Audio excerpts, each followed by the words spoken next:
Hello everyone, my name is Clay, and it's time to spend another nerdy moment with a new game! And this time, a game that was sent to me by the developers, without me asking by the way, that completely caught me off guard. A game called RoundGuard, which is best described as a Peggle RPG. I'm gonna let that sink in for a moment. A Peggle RPG.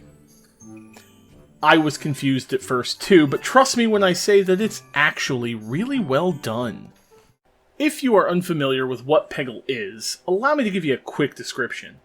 It's a sort of breakout style game, but instead of aiming at bricks from below, you launch a ball at pegs trying to clear out all the pegs from a level. Some pegs and blocks will require multiple hits, and you can save your ball if it lands in the moving bucket at the bottom of the screen. It's very pachinko-like, with you having little to no control once you launch the ball. Now, imagine that, but with RPG mechanics. Enemies, upgrades, randomized level design, relics that change the game, powers that you can activate to manipulate where your ball or hero goes. Now you have RoundGuard. I want to be clear, however, that you don't have super deep RPG mechanics here. You have 3 heroes, each one having 2 abilities that they can equip at a time, a piece of gear, and some armor. And that's about it, really. And as far as gameplay goes, instead of just regular pegs, you now have enemies, health and mana potions, and gold pots. The objective of each stage is generally to slay all the enemies on screen, after which you get a reward at the bottom, which could be a new weapon, armor, or ability, and then a new path will open up, one of 3, that you will go through to get to the next stage. Now let's talk about the characters. The first hero is the warrior named Flagon. He has a couple of different powers, such as one where you heal when breaking gold pots, a charge attack, and a spin attack. How do you activate a power, you might ask? Well, your left and right mouse buttons will activate an ability assigned to them once your hero has been fired out of the catapult. I'm honestly not a fan of the warrior personally. He's very dependent on surviving the strikes against enemies. The charge attack, however, if you get it, will help as it directs his movement, and both it and the spin attack will actually pass through objects and enemies. He is a good beginner character though, as your primary method of defeating enemies with him is simply slamming straight into them. As a note, all characters will deal and take damage when they strike an enemy on screen, dealing damage equal to their attack stat, and taking damage based on the enemy's attack stat.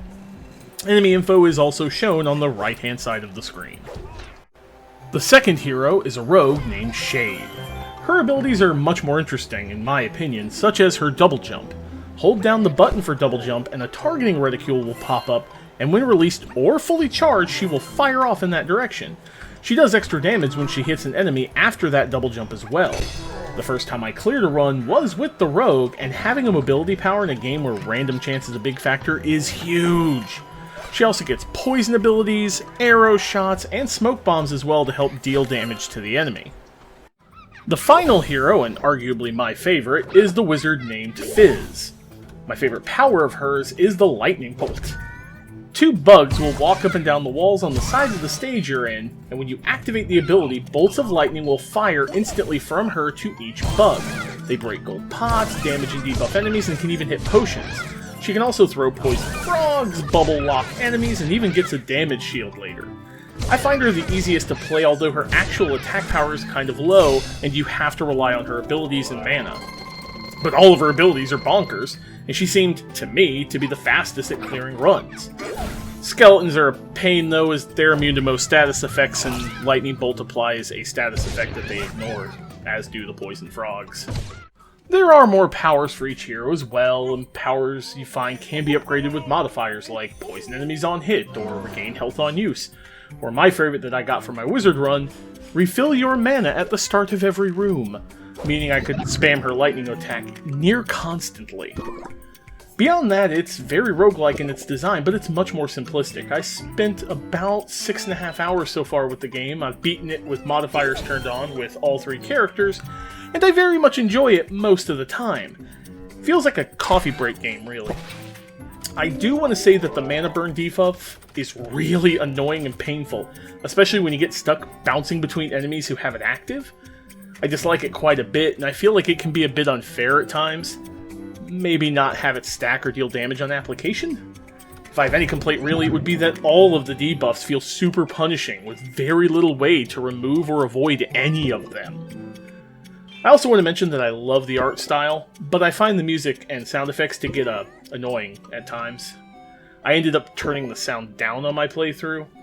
There is also a rough semblance of a story where you're a hero going through a monster-filled castle to rescue the king, but it's not really the point of playing the game. It's all about that fun Peggle-like gameplay with the twist of the RPG mechanics. You can pick this up on Steam for about 20 bucks, and I personally feel that a $15 price point would be an easier recommendation, but overall, if you like what you're seeing from what I'm showing here, it's a fun, enjoyable game. Oh, and there are daily and weekly challenges and leaderboards, for those who enjoy such things.